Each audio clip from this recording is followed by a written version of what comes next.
탈모 치료제에 건강보험을 적용해 주겠다. 이재명 측에서 새로 내놓은 아이디어인데 이재명이 막 고심해서 만들어낸 공약이라기보다는 얼떨결에 공약이 돼버린 정책입니다. 잠재적 인구를 다 합치면 한국에서 최대 1천만 명이 탈모 인구라고 하니까 워낙 많은 사람에게 걸쳐있는 이슈이기도 하고 또 뭔가 원초적이고 뭔가 생활 밀착형 공약의 느낌을 주니까 반응이 꽤 있습니다. 민주당 쪽도 어디서 이런 게 걸려들었나 하면서 좋아서 날뛰는 분위기예요. 세상 모든 주제로 트윗을 안 하면 큰일 나시는 조국 씨도 한마디 거듭니다. 탈모약의 건강보험 급여화. 얼핏 듣기에는 그럴듯해 보이십니까? 수많은 사람들이 필요로 하는 약인데 나라에서 보험 처리를 해주면 좋은 거 아닐까요? 그러나 그렇게 간단하지 않습니다. 항상 나라가 뭔가 돈을 쓴다고 하면 이런 질문이 따라와야만 돼요. 그 돈은 누가 내느냐? 어디에서 오느냐? 뭘 빼서 거기에다가 돈을 집어넣느냐? 잠재 탈모 인구가 1,000만 명이다. 마치 약을 먹는 사람이 1,000만 명 가까운 것으로 오해하기 쉽지만 이 숫자는 사실 굉장히 뻥튀기 되어 있는 거예요. 지금 언급이 되는 먹는 탈모 치료제의 국내 판매액은 1년에 1,300억 원이 좀 안 되는 수준입니다. 약 종류에 따라 다르지만 가장 많이 팔리는 프로페시아가 한 달에 6만 원 정도 든다고 하니까 복용하는 사람들은 꾸준히 약을 먹는다고 가정할 때 한국에서 이 약을 먹는 사람은 약 18만 명 정도예요. 제네릭은 좀 저렴하다고 하는데 그걸 감안해도 이 약을 매일 먹는 사람은 25만 명이 채 되지 않습니다.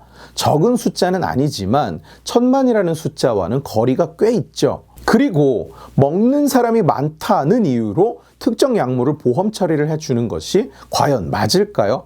건강보험 처리가 되는 의료행위를 급여, 건보 적용이 되지 않는 의료행위를 비급여라고 부릅니다. 비급여는 다시 여러 종류로 나뉘는데 치료 과정에서의 여러 이유, 치료 횟수나 기간의 한도를 넘어가는 경우에 보험 처리가 되지 않는 항목들, 유효한 의료행위기는 하나 경제성이 부족한 경우, 또한 신기술이라서 아직 보험 적용을 하지 않는 경우 등등 치료 목적이기는 하나 보험 적용의 범위를 넘어가는 비급여 항목들, 예를 들어서 MRI가 몇 회 넘어가면 보험 인정을 해주지 않는다든지 다빈치 로봇 수술은 보험 적용 제외라든지 특정 항암제에 대해서 보험 적용을 해주지 않는다든지 이런 경우를 치료적 비급여라고 합니다. 반면에 아예 목적 자체가 미용, 성형, 검진 등 치료 이외의 목적인 비급여 항목, 성형수술, 시력 교정술, 피부에 받는 여러 시술들, 비만 치료, 탈모 치료 이런 걸 선택 비급여라고 해요. 하지 않아도 일상생활에 지장을 주지 않는 증상에 대한 치료 또는 개선을 위한 의료 행위에 보험을 적용해 주지 않는다는 뜻입니다. 간단하게 말해서 치료적 비급여는 치료를 위한 필수 의료 행위지만 건보 재정을 아끼기 위해서 지급을 미루거나 거절하고 있는 항목이에요. 전부 다 열어버리면 좋겠으나 그럴 경우에 건보 재정은 얼마 버티지도 못하고 바닥이 나버리겠죠. 그래서 억지로 안 되는 내용과 범위를 정해서 막아놓고 있는 겁니다. 재정을 아끼기 위해서. 지금 이 순간에도 수많은 국민이 이 급여 기준 때문에 고통받고 있어요. 두 가지 약제를 병용 투여하면 호전이 되는데 지급 기준이 하나만 투여하게 되어 있어서 약을 못 주거나 면역 항암제가 비급여라서 시기를 놓치거나 또는 치료비를 감당하기 위해서 집을 팔고 대출을 받는 경우, 예를 들자면 끝도 없습니다. 지식의 칼 채널의 첫 영상 3개 중 하나가 바로 인공혈관에 대한 것이었습니다. 인공혈관 재료에 건보 재정을 이유로 원가 이하의 금액만 인정해주는 바람에 인공혈관을 공급하는 고어사가 한국 시장에서 소아 인공혈관을 철수해버린 이야기였어요. 전부 다 건보 재정을 아낀답시고 벌어지는 일들입니다. 그렇기 때문에 건보 재정을 추가로 투입한다면, 그럴 여력이 있다면 그 대상은 선택 비급여가 아니라 치료적 비급여 항목에 투입돼야 하는 게 당연한 거예요. 치료조차 다 못하고 있는데도 건보기금은 최근 매년 수천억 원씩 줄어들고 있습니다. 그런 상황에서 미용시술에 수천억 원을 투입하겠다는 얘기가 되는 거예요. 많은 사람이 해당된다고 해서 거기에 건강보험을 적용하는 당위성이 생기는 것은 아닙니다. 탈모가 질병이냐, 치료가 절실하냐, 다 맞아요. 그걸 부정할 수는 없습니다. 그러나 미용 성형의 영역인 것 또한 현실입니다. 그런 논리라면 라식 수술도 건보 적용을 해줘야 됩니다. 한국에서 안경이나 렌즈를 쓰는 사람의 비율은 절반이 넘습니다. 잠재적 탈모 인구를 다 합쳐도 1000만인데 안경은 실제로 착용하고 있는 착용자가 인구의 절반, 2500만이 넘는 거예요. 2,500만 명이 라식 수술을 받는데 건보가 80만 원씩을 지원하면 드는 비용은 20조 원. 단박에 건강보험 기금이라는 존재가 없어져 버립니다. 임플란트는 어떤가요? 이가 상해서 고통받는 사람도 보험 처리를 해줘야 맞는 것 아닙니까? 지방 흡입도 보험 처리를 해줘야 되는 거 아닌가요? 비만으로 고통을 받으니까요. 이런 식으로 넣다가는 어디까지 확대가 될지 한이 없는 거예요. 쌍꺼풀 수술도 비아그라도 다 보험 처리를 할 명분은 만들어낼 수 있습니다. 그러나 항암제조차 보험 처리를 안 해주는 마당에 그 앞에서 나도 고통받는다고 말할 수는 없는 겁니다. 자원은 한정되어 있으니까요. 돈은 무한정 쏟아지는 것이 아니니까요. 이재명은 이 탈모약에 건강보험을 적용하는데 1년에 1000억 원이면 된다고 이야기를 했습니다.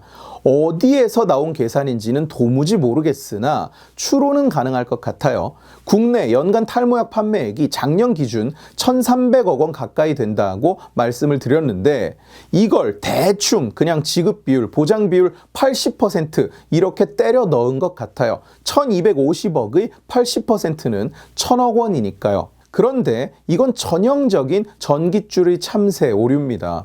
전깃줄에 참새가 10마리 앉아 있는데 한 마리를 총으로 쏘면 몇 마리가 남을까요? 9마리일까요? 천만에요. 다 날아가고 없죠. 이걸 9마리가 남을 것이라고 계산하고 정책을 짜면 틀릴 수밖에 없는 겁니다. 보험 적용을 해주면 당연히 지금과는 비교도 안 되게 많은 사람이 약을 받아 먹을 거예요. 얼마나 많이? 계산이 불가능합니다. 예측할 수가 없어요. 2020년 기준 건보 재정 적자액이 3,500억 원 정도입니다. 여기에 1,000억 원이 추가된다면 적자액이 30% 가까이 단박에 늘어나는 거예요. 그런데 심지어 그 계산도 틀렸다는 겁니다. 탈모약은 이미 1년에 1,300억 원어치가 소비되고 있는 데다가 매년 두 자릿수로 성장하고 있어요. 작년은 그 전년 대비 16%나 성장을 했습니다. 그런데 그걸 보험 처리를 해주면 1,000억 원만 추가로 소요된다. 대체 무슨 기준으로 이런 계산이 나옵니까? 정말로 직접 물어보고 싶어요. 그 계산이 어디에서 나왔냐고, 뭐에 뭐를 더하고 뭐에 뭐를 곱해서 그 금액이 나왔냐고. 게다가 앞에서 말씀드린 것처럼 1,000억 원을 더 쓸 거면 필수 의료 행위부터 써야 되는 것 아닐까요? 치료적 비급여 항목부터 급여로 전환해야 맞는 것 아닌가요? 그리고 예상대로 안 될 겁니다. 그렇게 쉽지가 않습니다. 말씀드린 대로, 말씀을 드릴 필요도 없는 당연한 얘기지만 자원이라는 것은 한정되어 있어요. 건보 재정도 한정되어 있습니다. 건보 재정은 탁 털어먹고 끝내면 되는 쌈짓돈이 아닙니다. 그렇기 때문에 지금도 의사들이랑 심평원이 매일같이 전쟁을 치르고 있는 거예요. 니들이 뭔데 의사로서의 내 오더를 인정을 못한다고 하느냐. 니들이 뭔데 어떤 논문은 인정하고 어떤 논문은 인정을 못한다는 거냐. 심평원은 지들 나름대로 돈을 아껴야 되니까 다 인정해 줄 수가 없다. 돈을 아껴야 되니까 이건 되고 이건 안 된다는 기준을 세워놓은 거다. 이러고 있는 거예요. 그런데 그런 상황에서 탈모약을 건보해서 감당하겠다. 그러면 무슨 일이 생길까요? 제가 설명을 해드릴게요. 일단 해준다고 해놓고 1,000억 원만 쓰기로 했는데 5월 달에 벌써 800억 원을 썼네? 그러면 어떻게 하느냐? 탈모약 처방을 전부 삭감하기 시작해요.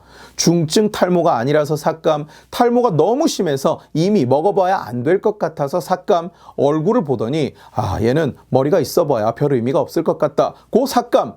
그러면 의사들이 탈모약 처방을 안 해주기 시작합니다. 처방을 해봤자 전부 다 삭감되니까. 그런 상황이 되면 수요자 입장에서는 어떻겠어요? 원래 약을 먹던 사람들, 이제 약을 먹기 시작하려는 사람들, 에이 그냥 전처럼 내 돈 내고 먹을 테니까 그냥 주세요. 그냥 돈 내고 사 먹겠습니다. 아, 근데 안 됩니다. 그게 가능하다고 사전에 고시된 몇 가지 약이 아니면 급여 약품을 비급여 또는 전액 본인 부담으로 처방할 수가 없습니다. 의료법 위반이에요. 좀 어려운가요? 쉽게 말해서 일단 보험 적용이 되는 급여 약품이 되면 비급여로 처방을 할 수가 없습니다. 내 돈을 내고 그냥 사 먹는 게 안 됩니다. 그러니까 지금은 원하면 누구나 가서 사 먹을 수 있었던 탈모약이 보험 적용을 받게 되는 순간 마음대로 먹을 수 없는 약이 된다는 거예요. 1,000억 원어치만 먹을 수 있게 딱 정해놨는데 지금 약을 안 먹는 중증 탈모 10만 명이 새로 약을 먹기 시작하면 이론적으로 지금 약을 먹고 있는 탈모가 심하지 않은 10만 명이 밀려나야만 하는 거예요. 그게 탈모약 건강보험 적용이라는 말에 감춰져 있는 함정입니다. 결국 이 탈모약의 건보를 적용한다는 공약은 지금껏 이재명과 민주당이 내놓은 나랏돈 뿌리는 공약과 다를 게 하나도 없어요. 뒷일은 생각도 안 하고 재정도 생각 안 하고 현실도 생각 안 해요. 애초에 그럴 돈이 없고 결국 그걸 국민들이 갚아야 하는 것은 물론 궁극적으로 월 몇만 원 혜택을 보려다가 아예 정부의 통제를 받게 되어버리는 결과를 낳는 거예요. 다른 돈 뿌리는 공약과 정확히 동일한 접근인 겁니다. 단지 그게 이번에는 주제가 탈모일 뿐인 거예요. 대놓고 나랏돈을 뿌려서 표를 사겠다는 그야말로 관권선거, 금권선거가 벌어지고 있습니다. 문제의 원인을 해결할 생각은 안 하고 오로지 돈을 처발라서 문제를 덮고 표를 매수할 생각만 해요. 우리나라 선거 문화는 참 웃긴 것이 자기 돈을 나눠주면 부정선거인데 나랏돈을 뿌리면 합법적인 공약이 됩니다. 안철수 씨의 이번 탈모약 논쟁에 대한 대처는 정말 주목할 만해요. 안철수 씨는 바로 건보 재정 문제를 제기하면서 탈모약 프로페시아의 제네릭 가격을 인하해서 건보 재정에 손을 대지 않고도 누구나 싸게 사 먹을 수 있도록 하겠다. 그리고 탈모 치료제 연구 개발을 지원하겠다. 이런 대안을 내놨습니다. 이게 올바른 접근 아닌가요? 이게 나라 돈을 함부로 건드리지 않으면서 문제의 근본을 해결하려는 그런 자세 아닙니까? 여러분, 나라가 공짜로 나눠주는 것이 세상에서 가장 비싼 물건입니다. 10,000원이면 살 수 있는 물건을 나라에서 공짜로 받기 위해서는 결국 나라에 수십만 원을 더 내야 되는 겁니다. 절대 이 사실을 잊으시면 안 됩니다. 오늘 지식의 칼은 여기까지입니다. 재미있게 보셨으면 지식의 칼 채널을 구독해 주시고 이 영상을 주변에 공유해 주세요. 여러분들이 공유해 주시면 설득은 제가 하겠습니다. 고맙습니다.